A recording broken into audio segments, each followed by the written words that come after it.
Hi friends, welcome to my channel.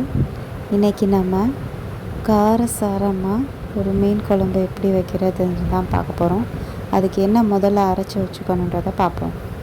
First ஒரு 20 சின்ன வெங்காயம் எடுத்துக்கோங்க. ஒரு அரை மூடி தேங்காய் எடுத்துக்கோங்க. ஒரு நல்ல பெரிய எலுமிச்சம்பழம் அளவுக்கு புளி ஹாட் வாட்டரில் போட்டுக்கோங்க.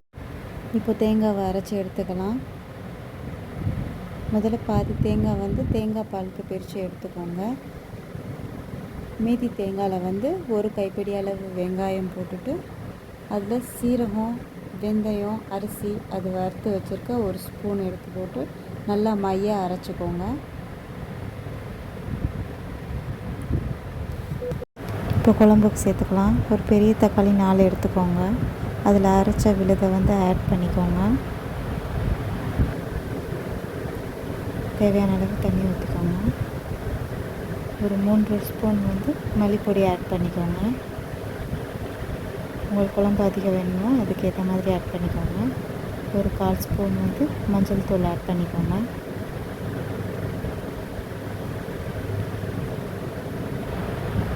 கரைச்சி வச்சுருக்க புளி ஆட் பண்ணிக்கோங்க.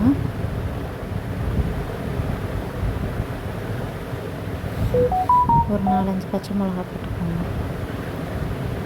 குழம்புக்கு சேர்த்தாச்சு. இப்போ வதக்குறதுக்கு ரெடி பண்ணிக்கலாம். ஒரு 4-5 சின்ன வெங்காயம் எடுத்துக்கோங்க. ஒரு தக்காளி, ஒரு சின்ன ஸ்பூன் சோம்பு, ஒரு 1/4 ஸ்பூன் வெந்தயம் எடுத்துக்கோங்க. பேன் எடுத்துக்கலாம். அதில் நல்லெண்ணெய் விட்டுக்கோங்க. நல்லெண்ணெய் நல்லா ஹீட் ஆனதும் அதில் சோம்பு, வெந்தயம் வதக்கி விட்டுட்டு அது பொரிஞ்சு வந்ததும் சின்ன வெங்காயம் போட்டுருங்க. சின்ன வெங்காயம் நல்லா ரெட் கலரில் வந்ததும் தக்காளி போட்டு வதக்கிடுங்க.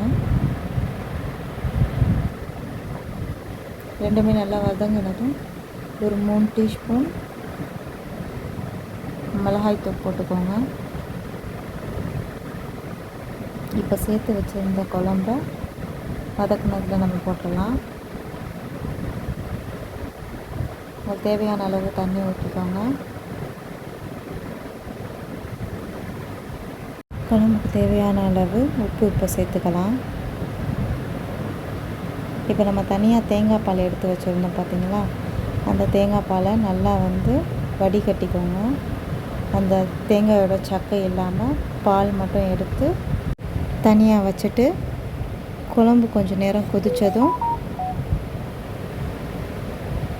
அந்த தேங்காய் பாலை குழம்புல சேர்த்துக்கலாம்.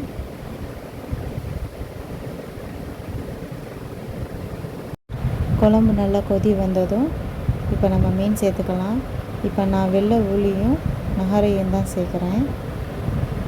ஒன்று ஒன்றா சேர்த்துக்கோங்க.